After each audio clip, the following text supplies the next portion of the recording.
video response to Re-Sapien6x, who I'm going to refer to as Sapien for short. Specifically, I'm going to be responding to several textual, via his description box, textual claims he makes in reference to the Hitchens debate that was done several months ago. Now, first of all, I'd like to thank Sapien for uploading this audio portion of the debate, because I've been wanting to listen to it for a long time and have not been able to find it, so thank you, Sapien, for that. Second, I'd like to skip over the objections raised against design and morality for now, and instead focus on some semi-unique claims Sapien makes in his textual box, So let's get started with that. The first claim made as follows. For Craig to prove his supernatural claims, he must first disprove all plausible naturalistic explanations. Instead, he falsely puts the burden of proof on Hitchens to prove God does not exist, end quote. Here Sapien is assuming that naturalism is a sort of default position and that the burden of proof lies on the theist to prove that God exists. The initial issue I have with such a claim, however, is that it clearly is a biased initial starting point in the discussion of God's existence.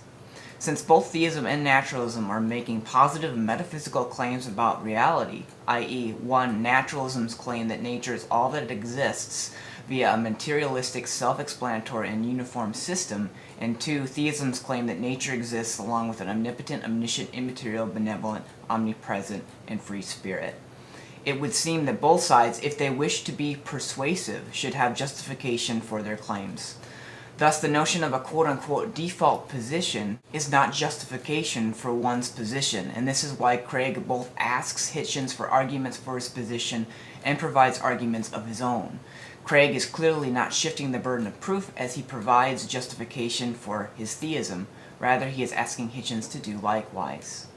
Sapien's second claim refers to the resurrection of Jesus. He states, quote, Craig mentions the empty tomb and Jesus' appearance as evidence, but he doesn't disprove more plausible explanations, such as the corpse being removed, twin brother theory, Jesus never existing or his character based on similar early myths, hallucinations, or if he did exist surviving the crucifixion, end quote.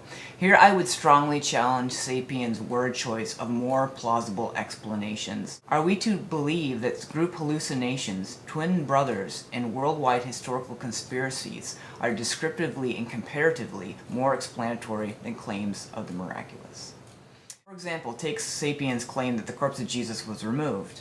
Such a position fails to explain the salient facts. The conspiracy hypothesis would have us believe that the disciples stole the body of Jesus from his sealed and guarded tomb, and then subsequently were tortured and killed for a lie they refused to admit. Such a position has long been rejected. Comparatively, the disciples obviously believed that Jesus had resurrected from the dead. Moreover, such a hypothesis fails to account for the multiple and corporate appearances of Jesus and the conversion of Paul and James. Or consider the claim that Jesus survived the crucifixion. That's called the swoon hypothesis.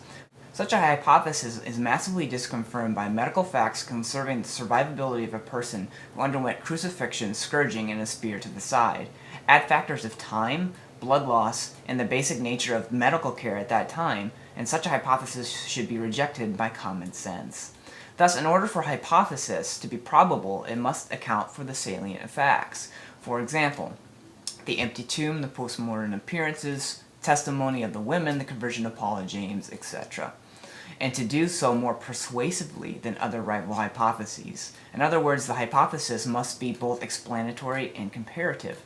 So in light of this, the suggestion that conspiracy, swoon, and Hellenistic theories all fail to account for the salient facts comparatively to the resurrection hypothesis, and I provided several reasons as to why I hold this previously. Third, Sapien states that Hitchens then goes on to directly quote from Craig's book on his admission that faith overrules evidence. Craig is pawned by eating his own words, end quote. The quote referred to is as follows, quote, should a conflict arise between the witness of the Holy Spirit to the fundamental truth of the Christian faith and beliefs based on arguments and evidence, then it is the former which must take precedence over the latter, end quote. On this point, Craig actually responds in the debate, however, by differentiating between knowing and showing one's faith to be true. Being true to form, Craig's typical fifth point from the objective witness of the Holy Spirit is argued that one knows his faith to be true via the Holy Spirit, but demonstrates his faith to be true via argument and evidence. Thus, the objective witness of the Holy Spirit is objective and grounds for the belief in God to be properly basic. Craig is not saying to throw out all evidence, but instead to listen to one of the most personal and compelling, that being religious experience, of evidences. For a detailed explanation in defense of religious experiences, I've done a series on that, see the description for the links.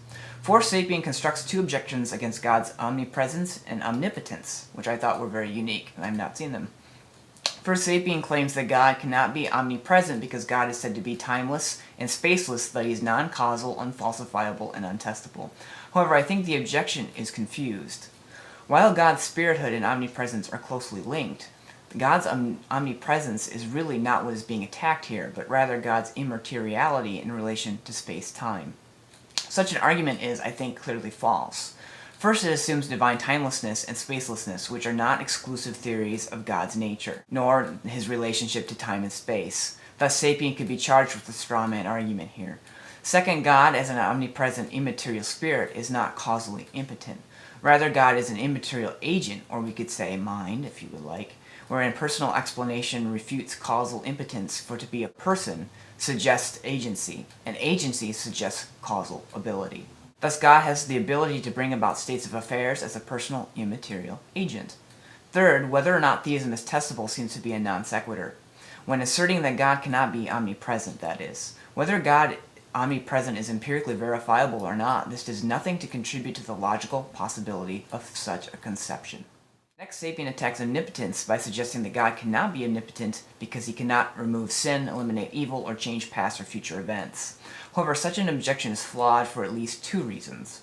First, Sapien is attacking a flawed definition of omnipotence that is neither biblical nor philosophical.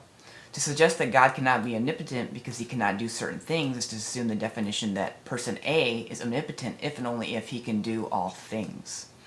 But in actuality, that's not omnipotence. Rather, omnipotence can be defined as follows. Second, while one of the aforementioned examples Sapien gives, contrary to omnipotence, for example, cannot eliminate evil, is logically possible, the others are not coherent with respect to God's other attributes.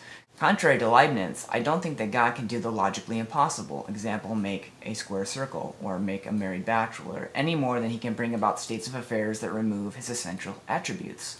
To fault God for not being able to move beyond his nature would be akin to faulting a human being for not being able to jump off a cliff and fly. It's just not in the human nature to do so. Take the popular paradox of the stone example. Can God create a stone so heavy that he cannot lift it? But wait a second. Think about what is being asked here. The objector is asking if it is possible for a being to abandon an essential property of his nature. Even if such a thing were possible, which I don't believe, the possibility that the omnipotent being could abandon his omnipotence does not entail that he will. The existence of such a stone would entail that God did not bring it about in the first place. In other words, God could not be the individual he is at one time unless he has always been omnipotent. Thus, in light of the erroneous definition of omnipotence and the confusing assertion that God should be able to abandon essential attributes of his very nature, I suggest that the attack on God's omni-attributes fails. I'd like to finish with Sapien's last claim that, quote, bad philosophy like religion interferes and hijacks the scientific process. Philosophy of science is meant to complete the scientific process by asking questions for science to solve, end quote. It is clear that that statement leans towards scientism, which, as I've demonstrated many times, I hope, to be false. Science does not and cannot establish all of reality since it lacks the ability to explain morality, aesthetics, and itself, ironically. Moreover, while it may appear that the methodologies philosophy studies, for example, philosophy of science or religion, are distinct from one another, the narrower one's focus becomes. In truth, it would simply be ignorance to suggest that the specifics do not integrate into the whole of reality. Philosophy or religion holds several views on the source of the universe, as does the philosophy of science, and where these intersect, we are not exclusively restricted to interference between the two. Example, refutation of a static universe by both, as Sapien would claim. Philosophy attempts to discover reality through thought, and when it becomes secondary to first-order disciplines like science, then all of a sudden we abandon thought in exchange for wishful thinking. Peace.